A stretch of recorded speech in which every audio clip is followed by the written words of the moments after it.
सुप्रभात बच्चों, आप सब कैसे हैं? मुझे पूर्ण आशा है कि आप सब ठीक होंगे।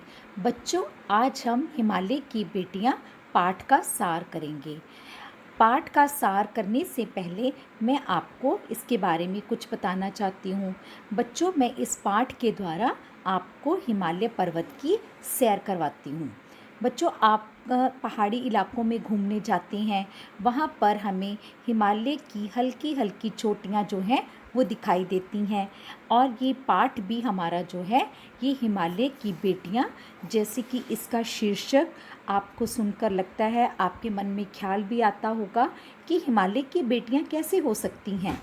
बच्चों, हिमालय की चोटियाँ जो बर्फ़ से ढकी होती हैं, इस पाठ में लेखक नागार्जुन, जिन्होंने हिमालय को एक मानव के रूप में माना है और उससे निकलने वाली नदियों को बेटियों का रूप दिया है।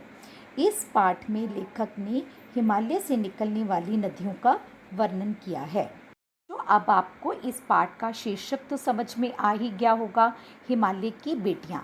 हिमालय एक मानव का रूप यानी कि पिता का रूप दिया गया है उसे, और नदियां उसकी बेटियों को रूप में माना गया है। तो बच्चों, अब हम इस पाठ की शुरुआत करते हैं। लेखक जब इन नदियों को मैदानी हिस्सों में बहते हुए देखता है तो ये नदियाँ शांतिपूर्वक मैदानी हिस्सों में बहती हुई दिखाई देती हैं। हिमालय जब इन नदियों में स्नान करता है तो उसे ऐसा महसूस होता है कि जैसे वे अपनी माँ की, नानी की, दादी की या फिर बुआ की गोदी में बैठा है। इन नदियों को देखकर लेखक के मन में जो भाव आते हैं वो ऐसा लगता है उसे कि जैसे वो अपनी माँ की गोद में बैठा हो। बच्चों, एक बार लेखक जो थे हिमालय की यात्रा पर गए और उन्होंने वहाँ जाकर देखा कि इन नदियों का एक अलग ही रूप उन्हें देखने को मिला। हिमालय से निकलने वाली जो ये नदियाँ थी, ये बड़ी पतली धारा में निकलती थीं और ये पहाड़ी इलाकों में जाकर काफ़ी विशाल रूप धारण कर लेती थीं।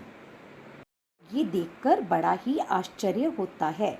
हिमालय की ये नदियाँ जब हिमालय पर्वत से निकलती हैं तो ये बाल्यावस्था में होती हैं।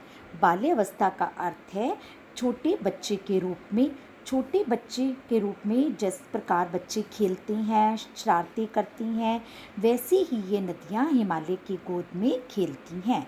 और जैसे जैसे ये नदियाँ आगे बढ़ती हैं तो ये कहाँ खेलती हैं? ये गुफाओं में, पर्वतों में, गहरी घाटियों में, जंगलों में। चील, सफ़ेदा, देवदार, सरों, कैल के जंगलों में भी ये पहुंचती हैं। बच्चों, यहाँ पर मैं आपको दो प्रमुख नदियों के नाम बताने जा रही हूँ जो हिमालय पर्वत से निकलती हैं। वो हैं सिंधु और ब्रह्मपुत्र। इसके अलावा गंगा, यमुना, ब्यास, रावी, कोसी, सतलुज, झेलम आदि नदियाँ भी प्रसिद्ध हैं। इन नदियों में जो सारा पानी आता है वे हिमालय से ही आता है, अर्थात हिमालय पर जमी बर्फ़ के पिघलने से ये पानी नदियों में आता है। इन नदियों का लक्ष्य है समुद्र में मिलना। समुद्र का भाग्य बहुत अच्छा जो उसे हिमालय की बेटियों का हाथ पकड़ने का मौका मिला। अर्थात कहने का भाव है कि बच्चों, जो नदियां हैं वे आखिरकार आकर समुद्र में मिल जाती हैं और समुद्र जो है उसका भाग्य देखो कितना अच्छा है कि उसको हिमालय की बेटियां, नदियां जो थीं उनका हाथ पकड़ने का मौका मिल जाता है। इस तरह नदियाँ दुनिया का कल्याण करती हुई समुद्र में जाकर मिल जाती हैं। तो इस समुद्र और हिमालय पर्वत के बीच एक रिश्ता बनता है और वह रिश्ता है दामाद और ससुर का। दामाद सन इन लॉ, ससुर फादर इन लॉ। समुद्र को दामाद कहा गया है और हिमालय को पिता। उदाहरण, जिस तरह लड़की को शादी के बाद अपना घर छोड़कर पति के घर जाना पड़ता है, उसी प्रकार नदियों को भी समुद्र में जाकर मिलना पड़ता है। इस तरह हिमालय पर्वत से निकलने वाली ये नदियों का विवाह समुद्र के साथ कर दिया गया है और नदियाँ अपने पिता हिमालय का घर छोड़कर समुद्र के साथ जा मिलती हैं। बच्चों, प्राचीन काल के कवियों ने भी प्रकृति का मानवीकरण किया था। प्रकृति के चिन्ह हैं पेड़, पौधे, फूल, नदियाँ, पहाड़ आदि। काका कालेकर लेखक ने नदियों को माता का रूप दिया है। अब नदी तो नदी है, वे माता कैसे हो सकती है? बच्चों, जिस प्रकार माँ अपने बच्चों का पालन पोषण करती है, उसी प्रकार नदियों के रास्ते में आने वाले जंगल, गांव, बस्तियों में रहने वाले जीव जंतु, उनका पालन पोषण नदियाँ ही करती हैं, क्योंकि जल के बिना जीवन संभव नहीं है। बच्चों, ये कहावत भी है कि जल है तो कल है। बच्चों, आज हम अपना पुराना इतिहास देखते हैं तो हमें पता चलता है कि जितनी भी सभ्यताएं हैं वे नदियों के किनारे ही विकसित हुई। जैसे सिंधु घाटी की सभ्यता, इसके बारे में हमने इतिहास में पढ़ा है ना, आपने अपनी बुक में हिस्ट्री की बुक में भी पढ़ा है। सिंधु घाटी की सभ्यता जो थी वो सिंधु नदी के किनारे विकसित हुई थी। मिस्र की सभ्यता नील नदी के किनारे विकसित हुई।